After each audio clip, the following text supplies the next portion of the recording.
higit pa sa kalahati, no? More than 50% ng mga marriages end up in divorce. Pero hindi lang yun, no? Parami ng parami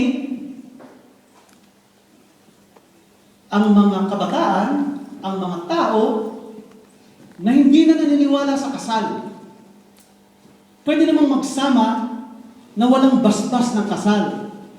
They don't want to get married. They fall in love, they have sex, they shack up in living arrangements and no commitment relationships.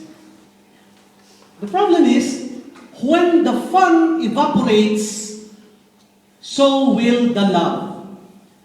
Asahan niyo yun.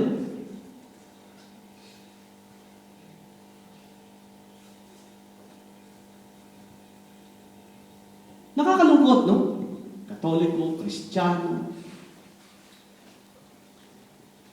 Because the truth of the matter is, alam naman natin lahat ito, sex is a gift from God. No? Sex is a gift from God. Di ba, tawag na natin sa Tagalog yan, luto ng Diyos. Di ba? Niluto ng Diyos sa kusina ng langit at ihinain sa tao. But God has a purpose for sex. And man should be able to use sex within the context of why God gave it to us. Kapag ginamit natin ang anumang biyaya ng Diyos, labas doon sa konteksto kung bakit niya yung ibinigay sa atin, nagkakasala tayo. At ang nangyayari, tayo din ang aaani ng kapahamakan. Like, perfect example, sa Pilipinas, nakuong bagyo, nakuong baha, no? Kasi hindi tayo marunong mag-alaga sa biyaya ng kalikasan, no? Galing kay God ang kalikasan, ang ating kapaligiran. Kung hindi tayo marunong mag-alaga, konting ulan, baha, tayo din ang nahihirapan. Same thing with the gift of sex. Sex is a gift from God. And it should be within the parameters of marriage. No? Sabi nga ni Pope John Paul II, dun sa kanyang theology of the body, no? Sabi niya, sa lahat daw ng organs ng katawan ng tao, no? Ang lahat ng ating organs will be able to perform its full function. No? Like halimbawa, yung mata ni Sister Pelly, kumpleto yan. Hindi niya kailangan ang mata ni Brother Amante para makakita siya. No? Kumpleto yan. Ganun din, si Brother Amante, yung mata niya, ang full function, kahit nawala si Sister Pelly, no? And everything, no? Yung ilong mo, ayaw mo gamoy, kahit nawala yung ibang tao, no? But the reproductive organ, sabi ni Pope John Paul II,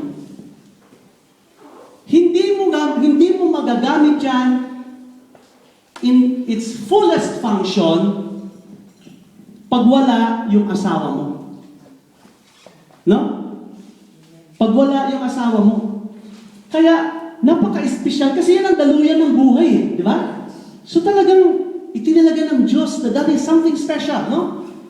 And it should be within the sacrament of marriage. Kailangan mo na pag-isahin ang babae at lalaki sa sakramento ng kasal, no?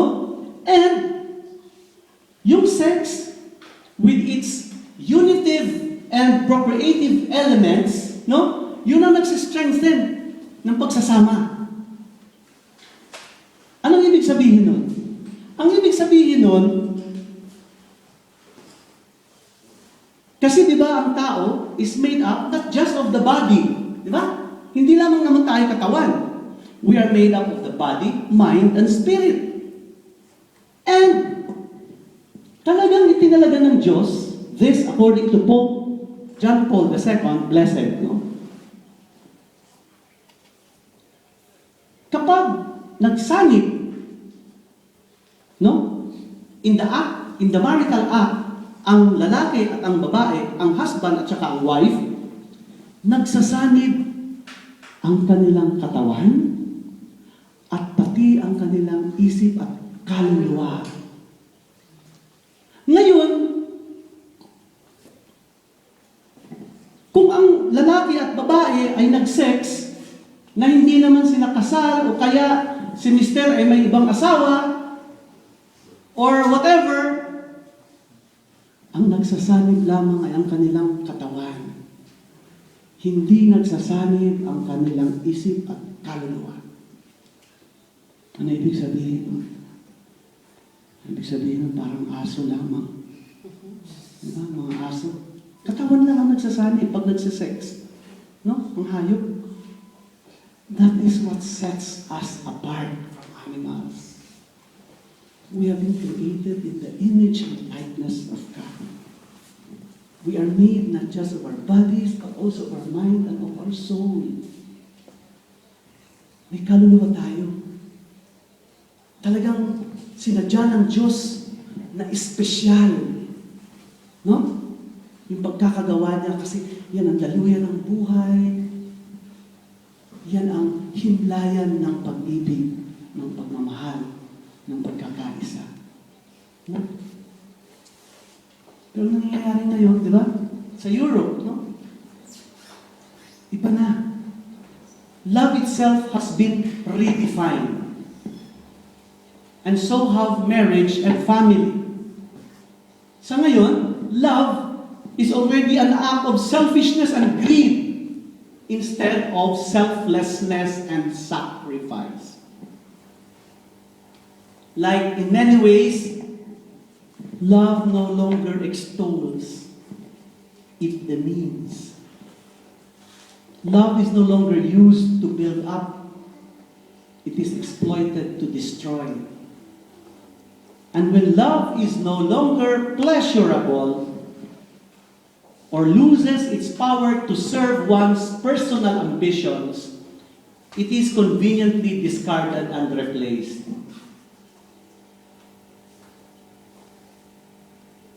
Pag hindi na masarap, edi palitan, iba na lang. No? Kung ayaw mo, wag mo. Iwanan mo na. No? Nagiging gano'n na, no?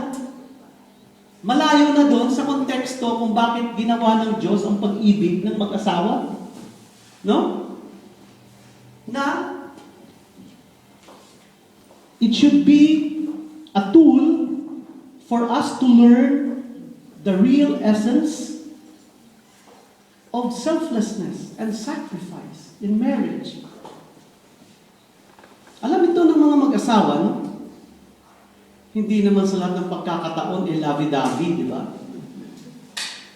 But we go beyond it. No? We surmount it. No? Diba? Kung minsan pagising mo sa umaga, hindi mo alam bakit ba pinakasalan ito. No? But we persevere. Marriage is not only a proof that we love each other. On a more profound level, our marriage is our proof of our love for God. So we fight for our marriage. Sometimes, masakit. Sometimes, dapat maghiwalay. But we continue to believe that for God, nothing is impossible. So we persevere, we endure. Hindi yung, ayaw ko na sa'yo, ganito lang ako iba. Kung marami akong makikita masigit pa sa'yo. And of course, alam naman natin, no? Marriage now is no longer exclusively for Adam and Eve, but also between Adam and Steve.